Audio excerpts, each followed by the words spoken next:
اہل و عیال پر، بیوی بچوں پر، گھر والوں پر خرچ کرنے میں کبھی تنگی نہیں کرنی چاہیے، بلکہ حدیث پاک میں گھر والوں پر خرچ کرنے کو بھی صدقہ کہا گیا ہے۔ اور اہل و عیال پر، گھر والوں پر تنگی کرنے میں، ان پر خرچہ نہ کرنے میں معاشرہ خراب بھی ہوتا ہے۔ بیوی جب تنگ آ جاتی ہے تو شوہر کے مال میں سے چپکے سے لے لیتی ہے، وہ بیچاری اس کے بغیر گھر کا خرچہ کیسے چلائے؟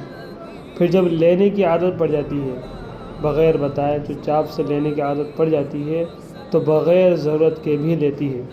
اسی طرح جب بچوں کو خرچ کے لیے باپ کچھ نہیں دیتا، ان کو خرچہ نہیں دیتا، تو وہ بھی گھر میں چھوٹی موٹی چوری کرتے ہیں، اور جب ان کی عادت بگڑ جاتی ہے تو پھر وہ باہر بھی ہاتھ مارتے ہیں اور معاشرہ خراب ہو جاتا ہے۔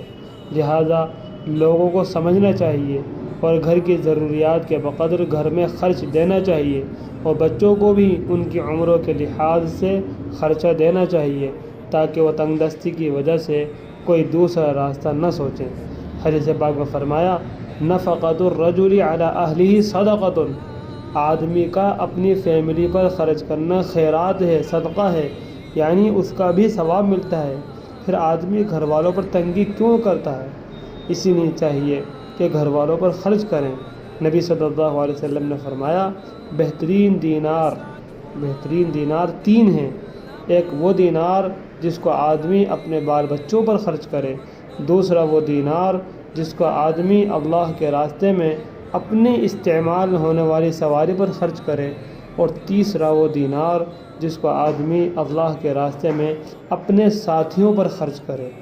تو سب سے پہلا جو مرتبہ بتایا بہترین دینار میں، کہ جو بہترین مال وہ ہے جس کو آدمی اپنے بال بچوں پر خرچ کرے، تو پہلا درجہ اپنے بال بچوں پر خرچ کرنے کا بتایا۔ دوسرا اپنے اوپر اللہ کے راستے میں جب جائے اپنے اوپر اپنی سواری پر خرچ کرنا بتایا، اور تیسرا درجہ بتایا اپنے ساتھیوں پر خرچ کرنا۔ تو اس لیے ہمیں چاہیے کہ گھر والوں پر خرچ کریں، اور گھر والوں کو خرچہ دینے میں، ان پر خرچ کرنے میں کنجوسی اور تنگی نہ کریں۔ اللہ تعالی ہر ایک کو ہدایت نصیب فرمائے۔